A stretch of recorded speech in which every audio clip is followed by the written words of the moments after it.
Have the Baltimore Ravens become an NFL version of a farm system?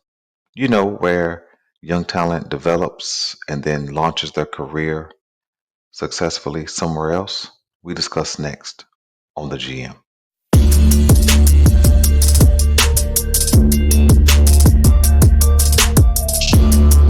Hey, what's going on, guys? Welcome back to the GM. It is your guy, Boulanger. Up next on the GM, have the Baltimore Ravens become a farm system? Let's talk about it.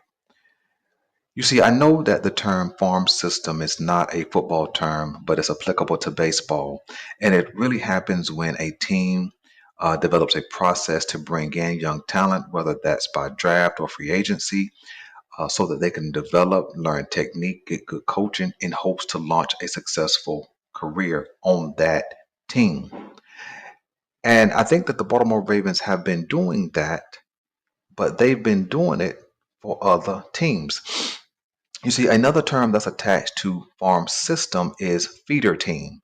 And I think that the Baltimore Ravens have become a feeder team. And it's kind of gone unnoticed. You see, around the Baltimore Ravens since about 2018, 2019, they've been in transition. And the first transition was at quarterback. And then they saw that they needed help at cornerback. And so they went out and got Marcus Peters. And they saw that they needed more experience and more talent at safety. And they went out and got Earl Thomas. And they saw that they needed more help at edge rush. And they went out and traded for Ndakwe, which didn't work out. And they saw that they needed more help at linebacker. So they drafted Patrick Queen and turned around and brought in Roquan Smith a couple of years ago. And right before Roquan Smith, when the Earl Thomas episode went on and they moved on from him, they finally found another safety and they went out and got Marcus Williams, which has not worked out yet.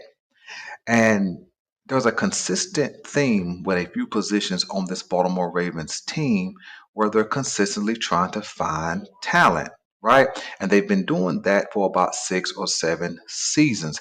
In fact, you could take it back to the the vacated spot by Ray Lewis, which put them in search of a linebacker, the vacated spot by Ed Reed, which put them in search of a safety, the vacated spot by Terrell Suggs, which put them in search of a or an edge rusher, and then wide receiver has consistently been a spot that the Baltimore Ravens have been trying to find talent.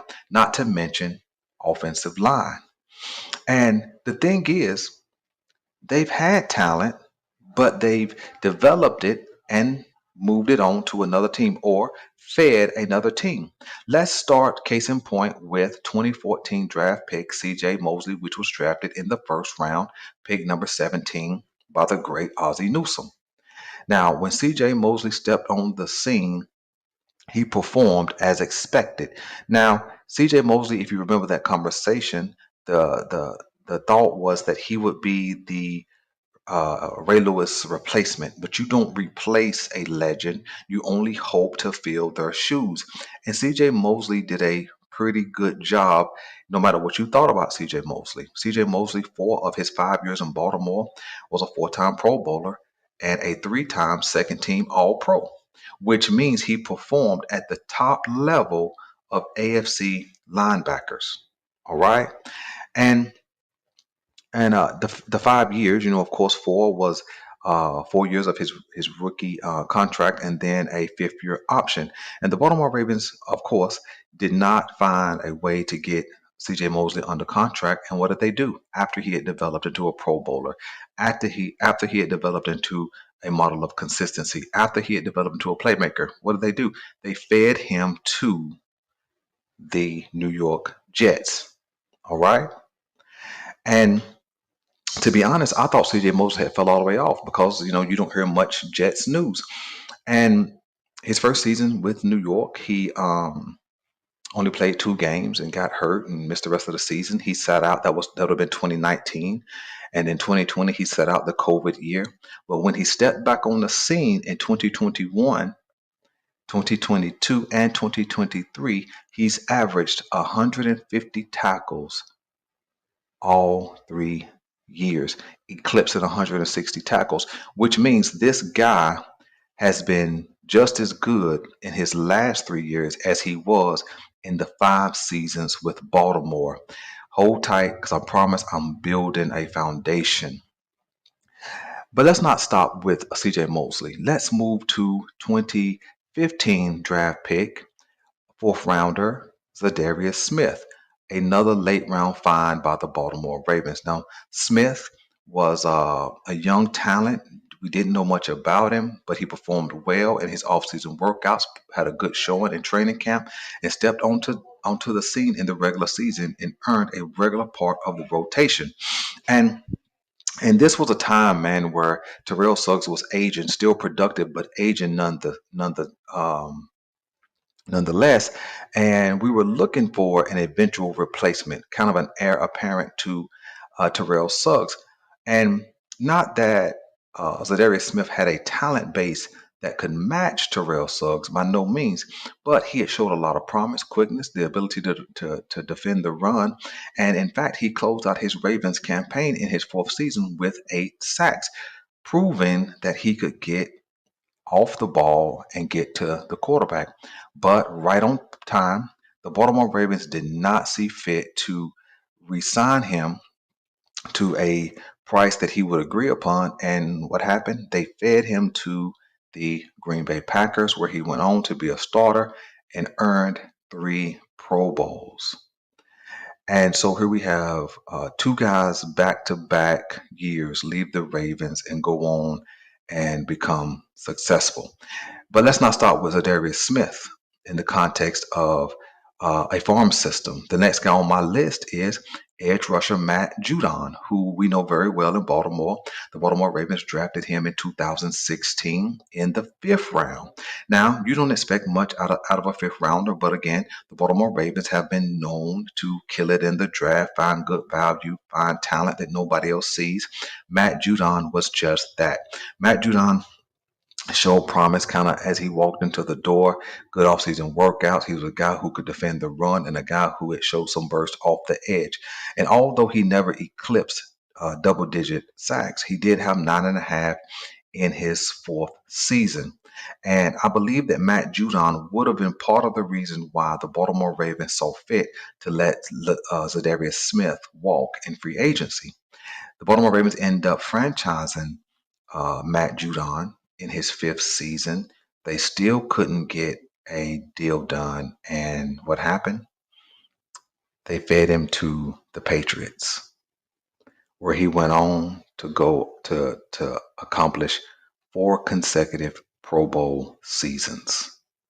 Now, there's a theme happening here where you have talent leaving the Ravens go after being developed, after proving themselves on the field, going on to be successful with other teams.